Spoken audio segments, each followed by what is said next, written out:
A new daily rail service is now linking Trieste and Vienna. Operated by Austrian Railways, the route cuts travel time to just over 6 hours, offering passengers a faster and more convenient connection between Italy and Austria. Trieste and Vienna historically have a very close relationship, economically and also on a personal level. So we introduced already a direct train in 2021, but the travel time was more than 9 hours.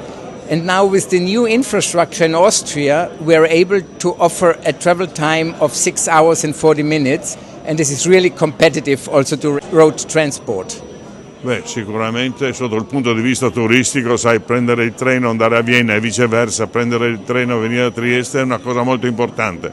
E dopo, come dicevo, sotto il punto di vista commerciale facciamo 10.000 treni che servono l'Europa dell'Est, per cui passando attraverso l'Austria sicuramente ci sarà una velocizzazione e una grande opportunità.